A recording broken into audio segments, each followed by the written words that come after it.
मुझे लग रहा है यूपी स्पेशल की लेक्चर खत्म हो जाएगी।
नहीं कर लेंगे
नई शिक्षा नीति एनईपी 2020।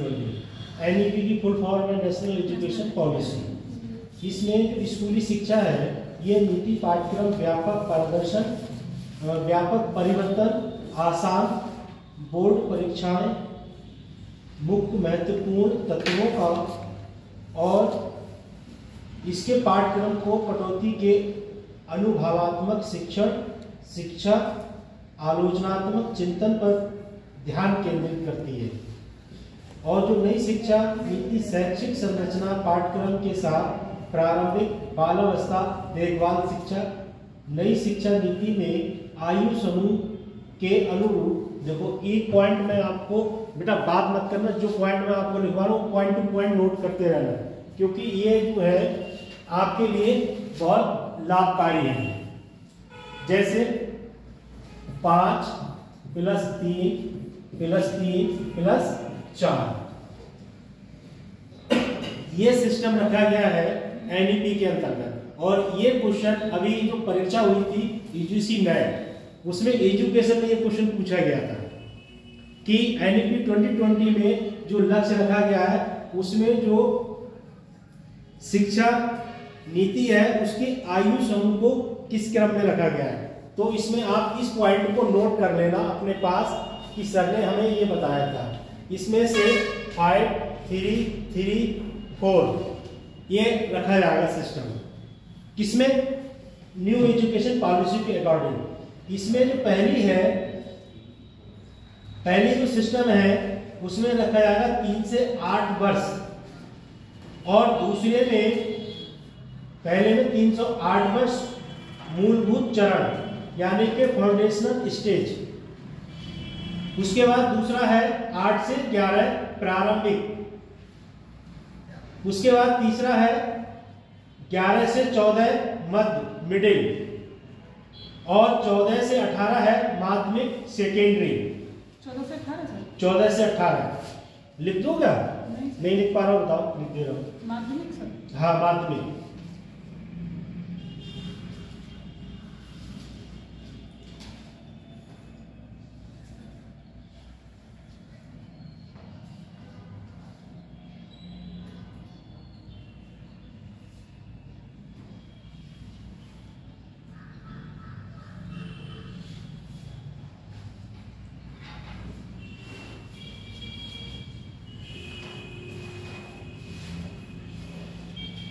उसके बाद है राष्ट्रीय अनुसंधान फाउंडेशन, नेशनल रिसर्च फाउंडेशन, अनुसंधान एवं नवाचार में सुधार। उसके बाद दूसरा पॉइंट है विशेष शिक्षा क्षेत्र। विशेष शिक्षा क्षेत्र स्पेशल एजुकेशन जोन, जो वंचित क्षेत्रों में कम प्रतिनिधित्व वाले समूह की शिक्षा पर ध्यान केंद्रित करते हैं। नेक्स्ट पॉइंट है शिक्षा का वित्त पोषण, फाइनेंसिंग एजुकेशन। केंद्र और राज्य सरकार शिक्षा क्षेत्र में सार्वजनिक निवेश को शीघ्र से शीघ्र जीडीपी के 6% तक बढ़ाने के लिए मिलकर कार्य करेगी।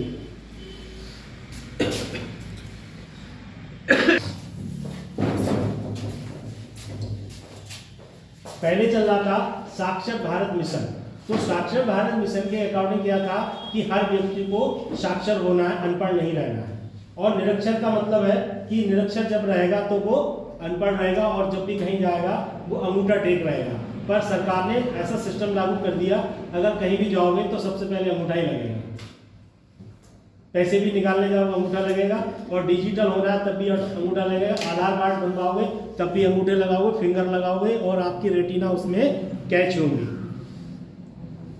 उसके बाद जो शिक्षक है और अभिभावक हैं, जैसे आप अपने बच्चे का एडमिशन स्कूल में कराने जाएंगे तो स्कूल वाले आपसे पूछेंगे कि सर जी आप अपनी एजुकेशन इसमें फिल कर दीजिए, फॉर्म में भर दीजिए। तो जब माँ बाप अगर बच्चे के शिक्षित होंगे तो बच्चा भी शिक्षा को जो है अच्छे से सीखेगा। और माँ बाप अगर शिक्षित नहीं है तो किसी के बच्चे इतने फास्ट होते हैं कि माँ बाप अगर अनपढ़ है तो बच्चे बहुत फास्ट होते हैं। जिनके माँ बाप भी पढ़े लिखे उनके बच्चे उससे भी आगे निकल जाते हैं बच्चे, तो ऐसा भी होता है। उसके बाद जो शिक्षा में चुनौतियां आ रही हैं, टैबलेट, लैपटॉप जैसे इलेक्ट्रॉनिक उपकरणों के क्रम में सामर्थ्य, जैसे सरकार आप लोगों को शिक्षा को बेहतर बनाने के लिए, आप लोगों को आगे बढ़ने के लिए एक कार्यकाल चला था 2012 से 17 तक, अखिलेश यादव का, तो उसमें लैपटॉप दिए गए थे। अब योगी जी का कार्यकाल चल रहा है 17 से 22 तक, तो 22 से फिर अब नेक्स्ट चलेगा कब तक, 27 तक।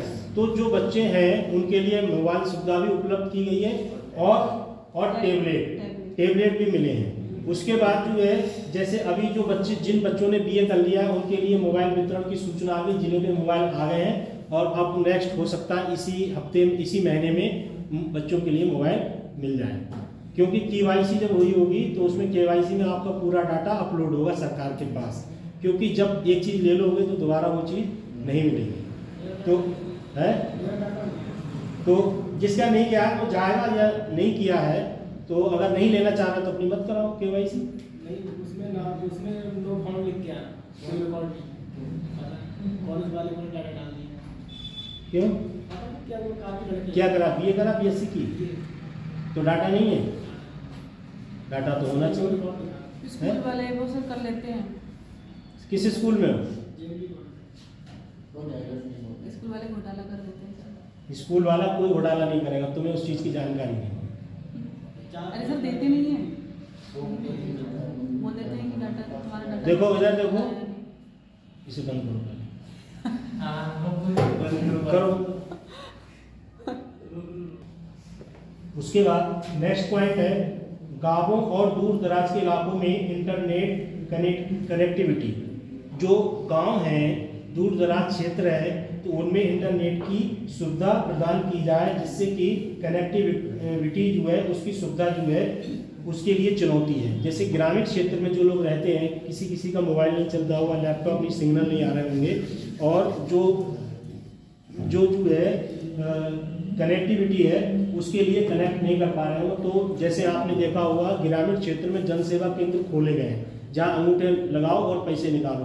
तो आप जब जाओगे तो वो कह देगा जन सेवा केंद्र वाला कि अभी कनेक्टिविटी नहीं आ रही है।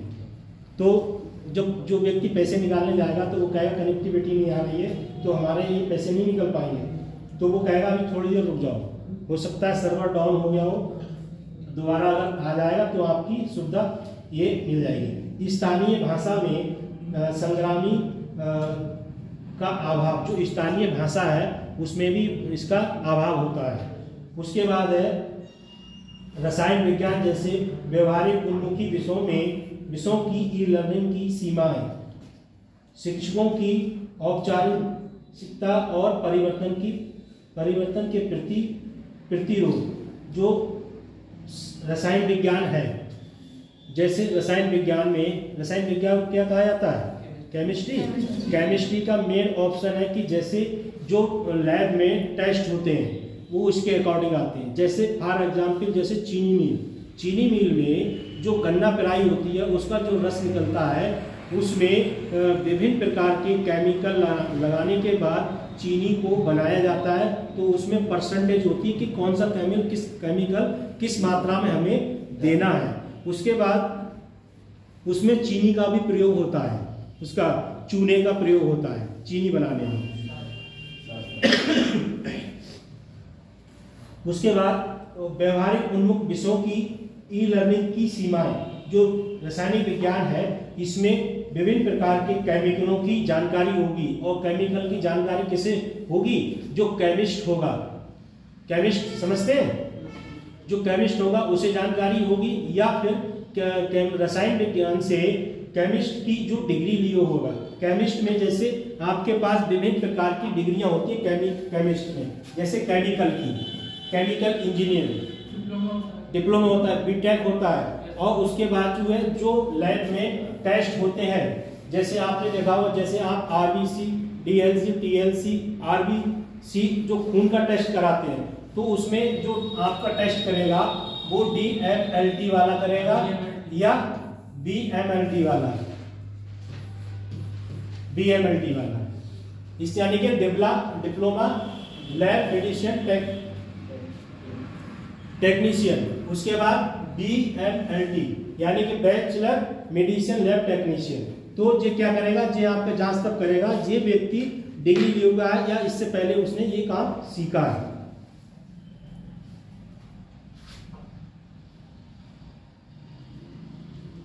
जैसे नेक्स्ट पॉइंट है आगे की राह। कोविड-19 की महामारी के संबंध में शिक्षकों को बड़ी क्षति हुई, जिससे अभूतपूर्व समय में डिजिटल शिक्षा को पारंपरिक शिक्षा के रूप में एक संभावित विकल्प के रूप में देखा जा रहा था। जैसे कोविड-19 जब आया था तो सब लोगों की जो जीवनचर्या थी वो स्तर हो गई थी और सब लोग जो है बेहतर तरीके से परेशान हो गए थे। तो और बच्चों की पढ़ाई कैसे की जाए, तो उसके लिए उन्होंने क्या करा, ई लर्निंग डिजिटल सुविधा उपलब्ध कर दी। और बच्चा जब पढ़ेगा तो बच्चे को आपको क्या करना पड़ेगा, स्कूल वालों को फीस देना पड़ेगी। और जब फीस देना पड़ेगी तो स्कूल वाले टीचरों को भी सैलरी देंगे, क्योंकि पढ़ा तो टीचर ही रहे हैं, ऑनलाइन पढ़ो या ऑफलाइन पढ़ो। तो उसमें जो है ये सुविधा प्रदान करने के लिए निजी क्षेत्र में विभिन्न कार्यों के सहयोग से सुनिश्चित करने के लिए डिजिटल सुविधा प्रदान की गई, जिसमें 3G, 4G, 5G की सुविधा भी किसके माध्यम से, इसी के माध्यम से की गई थी। और उसके बाद कौशल बीमेल स्किल जो था, जनसांख्यिकीय लाभ, नए कौशल सीखने की प्रक्रिया, मौजूदा कौशल में सुधार, सकल नामांकन अनुपात, छात्रों में शिक्षा अनुपात और सर्व शिक्षा अभियान में पढ़े भारत, बड़े भारत, मध्य भोजन, उसके बाद निपुण भारत। देखो आप लोग किन किन लोगों की परीक्षाएं हैं, सभी लोगों की परीक्षा है ना। तो जितने बच्चे हैं वो निपुण भारत और सार्थक भारत मिशन, इसमें पेज नंबर मैं आपको बता रहा हूं कितने पेज पे, 107 पे है प्रमुख शब्दावलियां।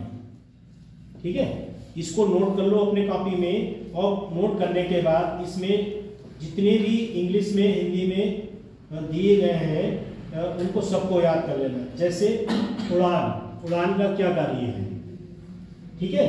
और उसके बाद है ईशान उद्देश्य, इनको पूर्ण रूप से अपने स्तर से दोबारा इसकी रिवीजन कर लेना। उसके बाद है अधिगम निर्धनता, अधिगम निर्धनता जो है लर्निंग पॉवर्टी, अधिगम लर्निंग गैप, मूलभूत कौशल फाउंडेशनल स्कीम, दीक्षा विद्यादान। जो दीक्षा है, उड़ान है, ई विद्या, इस सबको एक बार अपने पॉइंट टू पॉइंट नोट कर लेना। इसकी फुल फॉर्म क्या है और इसका क्या लक्ष्य है, ठीक है। और जो सरकारी टीचर जो छुट्टियां डालते हैं उस ऐप का क्या नाम है, ठीक है। ये सब याद कर लेना। कौन सा ऐप है? मानव संपदा ऐप। जो भी टीचर अगर छुट्टी लेता है एक दिन की, तो मानव संपदा पोर्टल पे वो अपने लिए लीव लेगा, छुट्टी लेगा। तो उस टीचर के सर अदरवाइज हाँ, मानव संपदा जैसे शिक्षा राजकीय कर्मचारी जो हैं लोग हैं वो सब लोग वो उस पे ऐड है।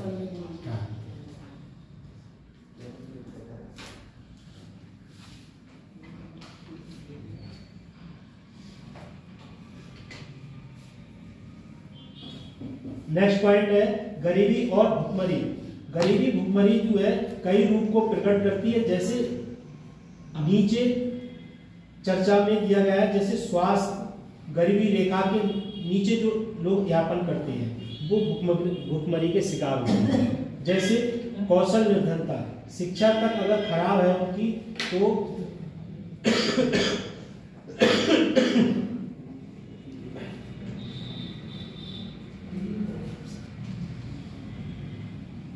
कौशल निर्धनता, शिक्षा तक खराब पहुंच है उनकी, प्रारंभिक बाल्यावस्था में हस्तक्षेप, औपचारिक नौकरियों में कौशल विकास, गतिशीलता के कारण रोजगार, आय एवं आर्थिक अवसर कम होते हैं। जो गरीबी रेखा से नीचे लोग हैं उनकी जो आर्थिक स्थिति है वो बहुत दयनीय है।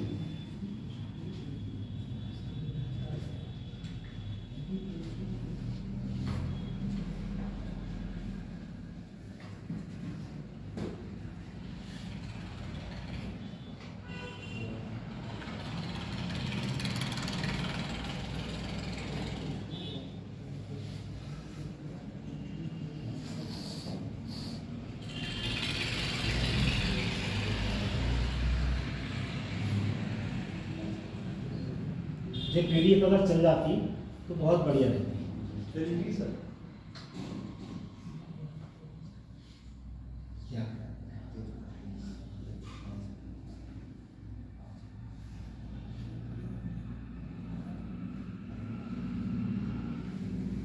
बीपीएल ईपीएल के बारे में तो बताइए आप लोग।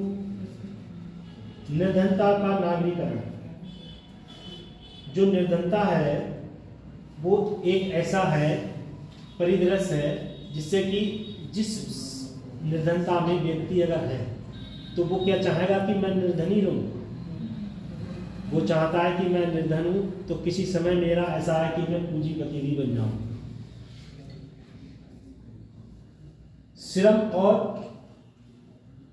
श्रम संपत्तियों में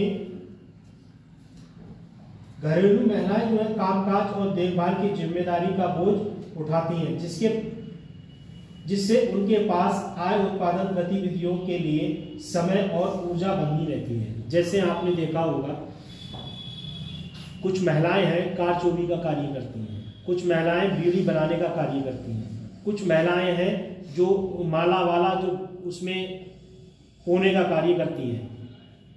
उससे क्या है उनकी आमदनी का जरिया बना रहता है। जैसे उन्होंने अपना घर का काम किया और करने के बाद जब वो फ्री हो गई तो वो कार चोरी का कार्य कर रही है।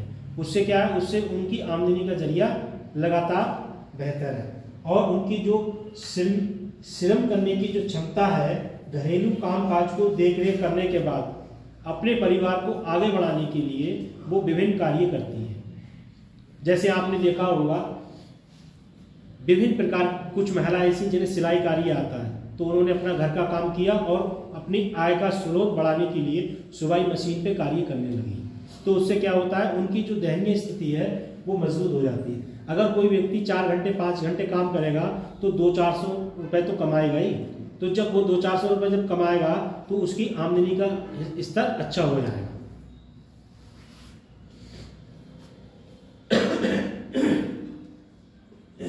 इसके लिए मैं दूसरा ऑप्शन और बता रहा हूँ आपको। आपने देखा होगा कि जैसे स्वयं सहायता समूह चल रहे हैं SHG, तो उसमें क्या है, महिलाएं क्या करती हैं, लोन सरकार से लोन ले लेती हैं और लोन लेने के बाद उनकी स्थिति ऐसी नहीं है कि वो सिलाई की जो मशीनें हैं वो 10,000 5,000 की वो ले पाए।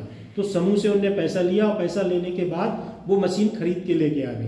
अब उन्होंने अपना कार्य जब चालू कर दिया तो उनके पास जो ग्राहक हैं वो आ रहे हैं, कोई 100 दे गया, कोई 200 दे गया, 400 दे गया, कहीं सिलाई का हुआ, कहीं उसका पीको का काम हुआ या फिर वो कढ़ाई वाला काम हुआ। तो उन्होंने ये मशीनें खरीद ली। अब किस पूरे क्षेत्र में पता लग गया कि ये महिला ये कार्य करती है, तो जितने भी ग्राहक होंगे उसके पास जाएंगे। जब पास जाएंगे तो उससे जब अपना काम कराएंगे तो पैसे तो देंगे उसके लिए, तो वो पैसे कमा के समूह को अदा करेगी और अदा करने के बाद जो उसने जो मशीनें खरीदी हैं उससे क्या होगा, वो मशीनें कुछ समय बाद उसकी खुद की हो जाएंगी। उसकी जो दयनीय स्थिति थी वो ऐसी नहीं थी, वो 10,000 15,000 की मशीन खरीद पाए। तो सरकार ने ये सिस्टम निकाला था कि इससे जो महिलाओं के लिए और जो गरीबी स्तर के लोग हैं, जो ग्रामीण क्षेत्र में रहते हैं, उनकी जो स्थिति है दयनीय, इसको सुधारने के लिए सरकार ने स्वयं सहायता समूह का प्रयोग किया।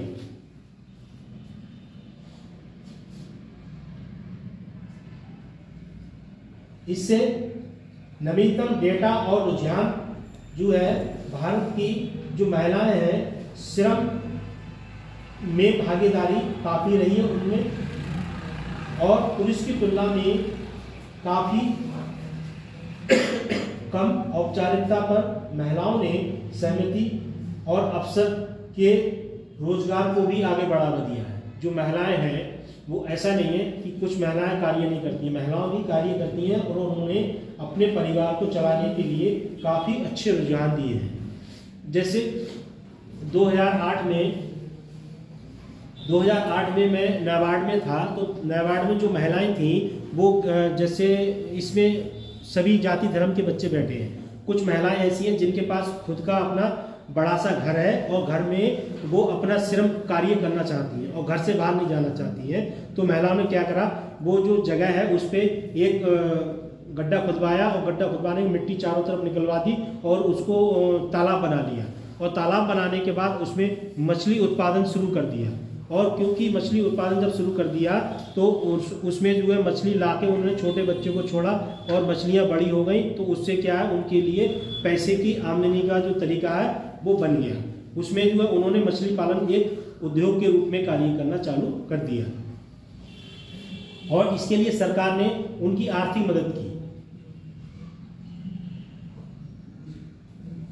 शिक्षा और स्वास्थ्य देखभाल के लिए महिलाओं और बालकों के गुणवत्ता शिक्षा सुविधा में पहुंचने की चुनौतियों का सामना करना पड़ा। इससे निर्धनता का चक्र बनता है जिससे उनके व्यक्तिगत आर्थिक स्थिति में संभावना सीमित हो जाती है और निर्णय लेने में घरेलू महिला समुदाय स्तर पर निर्णय लेने के लिए प्रक्रिया में महिलाओं की भागीदारी सीमित बनी हुई है। ये समाज में उनकी जागरूकता और दृष्टिगत को देखते हुए बहुत विशेष ध्यान दिया गया। जैसे आपने देखा होगा, जैसे कोई परिवार है, परिवार में महिला पुरुष दो लोग हैं। अगर किसी घर में पुरुष बहुत चालाक होते हैं, किसी घर में महिलाएं बहुत चालाक होती हैं। पुरुषों की जो स्थिति है वो बिल्कुल सीधे रूप में कार्य करते हैं, इसलिए महिलाएं जो है चालाक होने के साथ साथ पूरी जिम्मेदारी का रोल अदा करती हैं।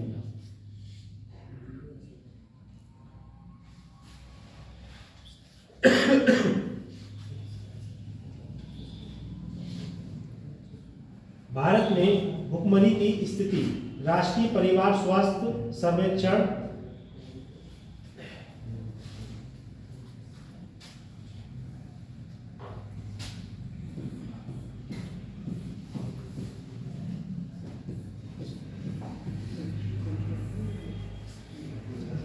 राष्ट्रीय परिवार स्वास्थ्य सर्वेक्षण यानी कि NFHS, इसके अकॉर्डिंग भारत में भुखमरी और कुपोषण दर सहित विभिन्न संकेतों पर व्यापक आंकड़े प्रदान किए गए हैं और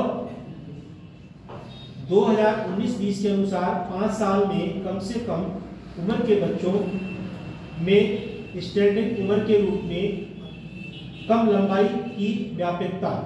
अब जो बच्चे हैं,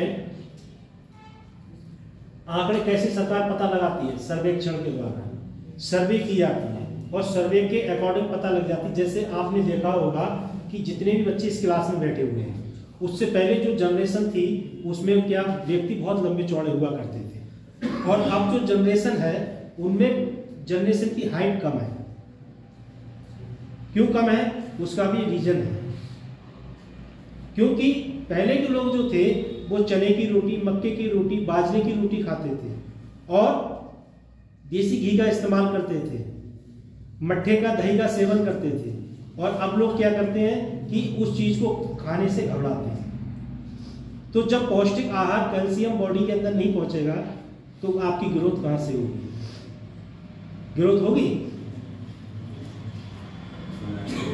क्योंकि ये सिस्टम क्या है, उत्तर प्रदेश में नहीं पूरे भारत की बात कर रहा हूं, ये सर्वेक्षण के अकॉर्डिंग ये सिस्टम रखा गया है कि जैसे आपने देखा होगा हरियाणा में चले जाओ, हरियाणा में जब आपको किसी व्यक्ति को देखोगे तो पूरा लंबा चौड़ा 6.5 फुट 7 फुट का ज्वार मिलेगा।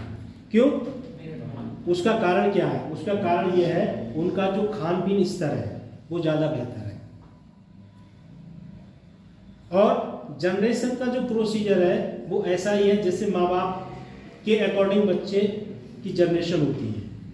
जैसे माँ बाप हैं, ज़्यादातर बच्चे वैसे ही उसके अकॉर्डिंग होते हैं। और इसमें जो है जो सर्वे हुआ है उसमें उन्होंने कहा है कि जो 19 और 20 की जो 5 साल का जो जनसंख्या का सिस्टम है और उसमें जो बच्चे हैं उनमें जो अनुपात आया है उसमें सबसे ज़्यादा अनुपात में समस्या कितनी आई है? 38.4% आई है। किसकी? लंबाई की, बच्चों में।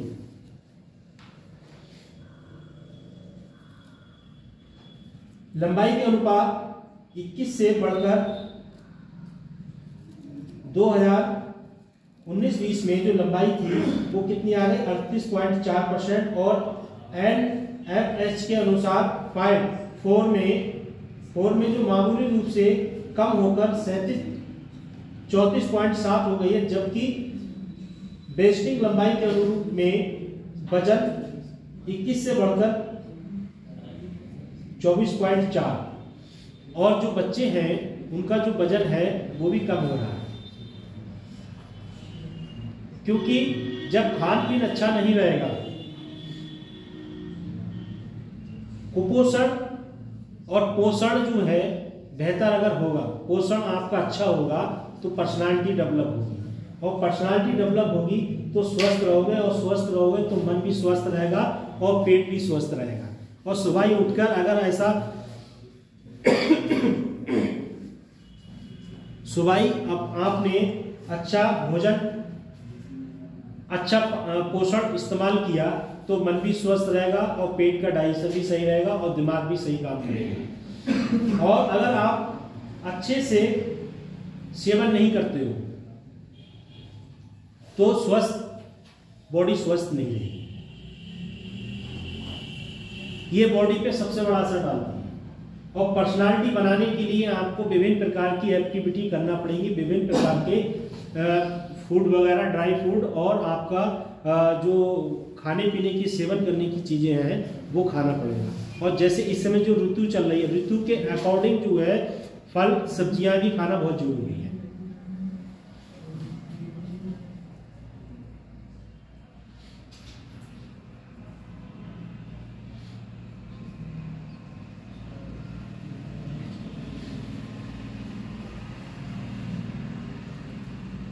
वैश्विक प्रचंड भूखमरी संकट, 2 अरब से अधिक लोग प्रचंड भूखमरी से पीड़ित हैं, जो 805 मिलियन लोगों को दोगुने से अधिक हैं, जिनके खाने के लिए पर्याप्त कैलोरी नहीं मिलती है। खाद्य एवं कृषि संगठन 2014 के अनुसार अफ्रीका का अधिकांश भाग जो है, सहारा का दक्षिण भाग और दक्षिण एशियाई उपमहाद्वीप, इसमें ऐसे क्षेत्र हैं जो प्रचंड भूखमरी की व्यापक से अधिक है।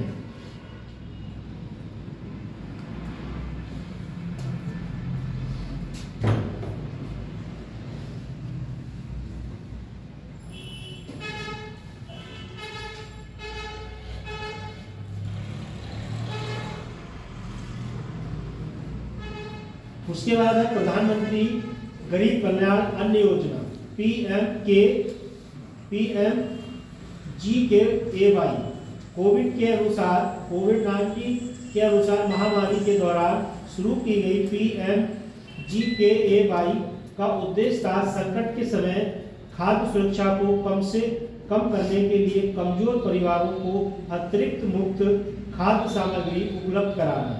उसके बाद नेक्स्ट पॉइंट है महात्मा गांधी राष्ट्रीय ग्रामीण रोजगार गारंटी अधिनियम मनरेगा में काम करने वाले जो मजदूर थे उनके लिए क्रय शक्ति और आजीविका के लिए अवसर में वृद्धि करके गरीबी उन्मूलन और सुरक्षा खाद्य में योगदान देना। जो अच्छा खड़े हो जाए। प्रधानमंत्री ने जो खाद्य योजना लागू की और मनरेगा जो योजना लागू की गई थी उसमें क्या था, जो लोग नरेगा में काम करेंगे उनके जॉब कार्ड होंगे, जॉब कार्ड के अकॉर्डिंग जो है उन लोगों के लिए सरकार कुछ श्रमदान के रूप में पैसा भी देगी और पैसा देगी। उस पैसे से वो लोग क्या करेंगे, 100 दिन का कार्य करेंगे। 100 दिन का कार्य करेंगे। 100 दिन में उनके लिए बाहर जाने की आवश्यकता नहीं है, जिस क्षेत्र में वो रहते हैं वहीं कार्य करेंगे। उसके बाद है NHM राष्ट्रीय स्वास्थ्य मिशन। इसमें विभिन्न प्रकार के टीकाकरणों के लिए और प्रसव महिलाओं के लिए देखभाल के लिए और जिन बच्चों को या जिन लोगों को कुपोषण जैसी शिकायत हो जाती है उन पर ध्यान केंद्रित करने के लिए। किसी बच्चे को कुपोषण होगा उसकी पहचान कैसे करोगे? पतला दुबला हो। कैसे करोगे? चरण सिंह खड़े हो जाओ। किसी बच्चे को कुपोषण हो गया है उसकी पहचान कैसे करोगे?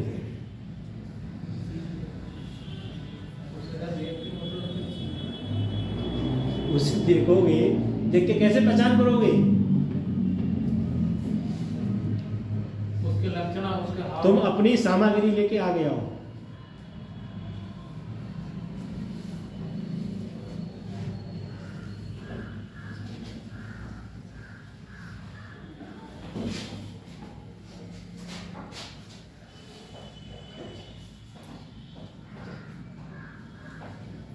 हंसने से काम नहीं चलेगा। बताओ, अगर किसी बच्चे को कुपोषण है कैसे पहचान करोगे उसकी? उसके लक्षण, उसके हाव भाव देख, उसकी बॉडी। हाव भाव एक उसकी हाव भाव को एक्सप्लेन करो क्लास के सामने। सर हाथ पैर पतले होंगे, पेट बड़ा होगा। बताओ, बात नहीं करेगा। इनसे काम नहीं चलेगा। आप बताओ। उसकी बॉडी एक अलग शायद। हाँ, उसकी पहचान, उसका लुक सुक जो है वो इस टाइप का होगा जिससे कि देखने से पता लग जाएगी कि इसके लिए ये रोग से पीड़ित है। बैठ जाओ। जैसे आपने देखा होगा किसी बच्चे के, किसी व्यक्ति के लिए टीबी की शिकायत हो जाए तो टीबी की शिकायत के उस व्यक्ति का चेहरा मोहरा देख के पता लग जाएगी कि इस व्यक्ति को टीबी जैसे लक्षण हो गए। जैसे लगातार वो क्या करेगा, खांसेगा, उसको सांस लेने में दिक्कत होगी और उसकी जो स्किन है वो क्या होगी, हल्के हल्के सिमटेदार हो जाती है और उसकी जो आंखें हैं, उसके आंखों के जो घेरे हैं उस पर भी डिफरेंस अंतर आएगा और उसकी आंखें हैं उसमें सबसे विभिन्न प्रकार की एक्टिविटी उसके चेहरे मोहरे को देखने से पता लग जाती है।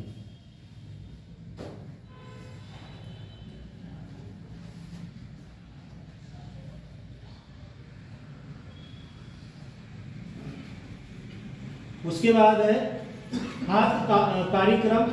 सरकार ने चावल, गेहूं और नमक जैसे मुख्य खाद्य पदार्थों की सुविधा के लिए और विटामिन खनिज जैसे iron, iodine, zinc, vitamin A और विटामिन डी शामिल करने के लिए कार्यक्रम शुरू किए ताकि विशेष रूप से कमजोर आबादी के बीच पोषण संबंधी परिणामों में सुधार आ सके।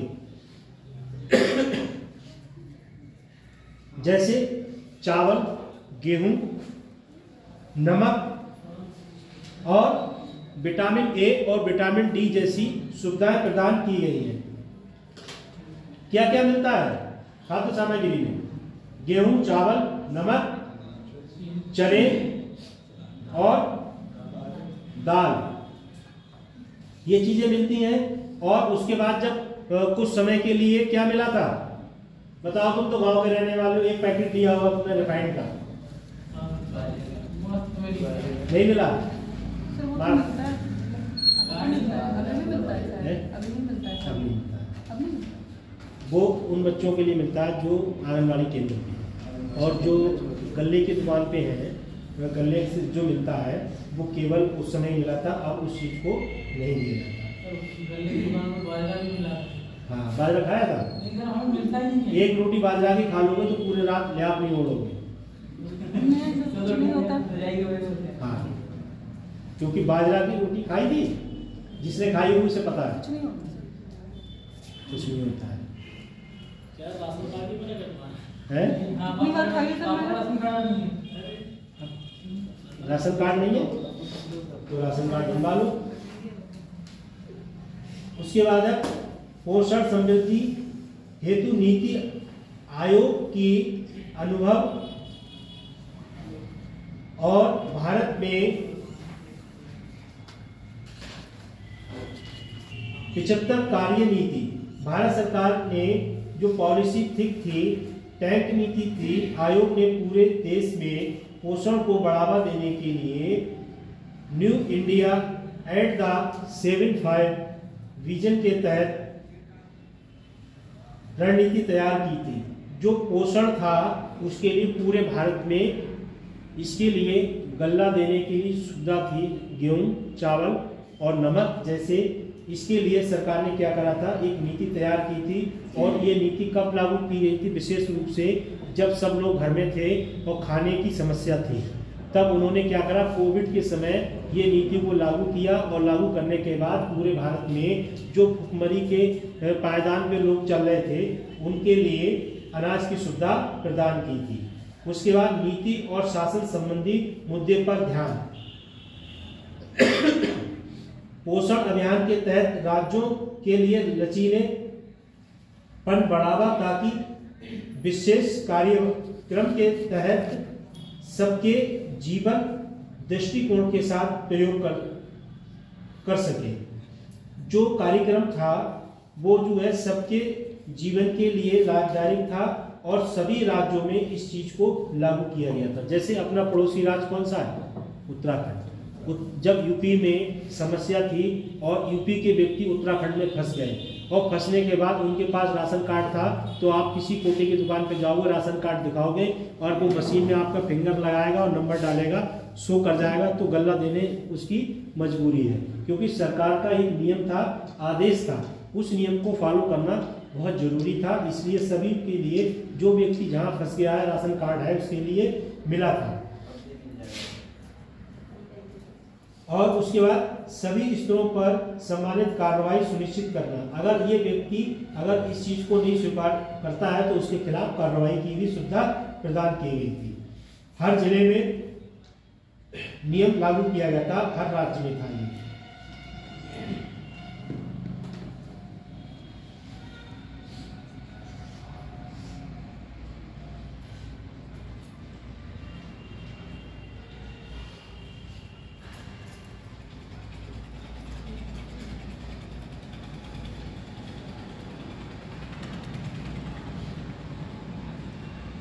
गरीबी प्रमुख शब्दावली। गरीबी में आर्थिक विकास, सामाजिक न्याय, शिक्षा तक पहुंच और किफायती आवास, सूक्ष्म वित्तीय आजीविका, समानता, गरीबी समाप्त करना, एक उज्जवल भविष्य का निर्माण करना, समुदाय को सशक्त बनाना, चक्र को तोड़ना, सभी के लिए सम्मान अवसर का समर्थन करना, शिक्षा प्रदान करना, ऊपर उठना, आवश्यकताओं की आवाज उठाना, गरीबी को समाप्त करना। और जो विभिन्न प्रकार के संस्थान हैं उनमें आय के अवसर प्रदान करना, कौशल और शिक्षा सशक्तिकरण, भुखमरी, खाद्य सामग्री अपशिष्ट में कमी, कुपोषण, सतत कृषि, वैश्विक खाद्य नीति और पेंट्री समुदाय कार्यक्रम। भुखमरी का अंत कोई भी भूख से ना भूखा रहे, कोई भी व्यक्ति भूखा ना रहे। और भुखमरी को समाप्त करना, बदलाव की वकालत करना, जीवन को बदलना। ये पीडीएफ आपकी पूरी हो गई और जो पहली वाली रही उसमें थोड़ा रह गया है, वो आपको कल पढ़ा दिया जाएगा। जैसे सपोज करो आप अधिकारी बन गए और आप किसी गाड़ी से जा रहे हो और बंद करो, जैसे जा रहे हो और कोई व्यक्ति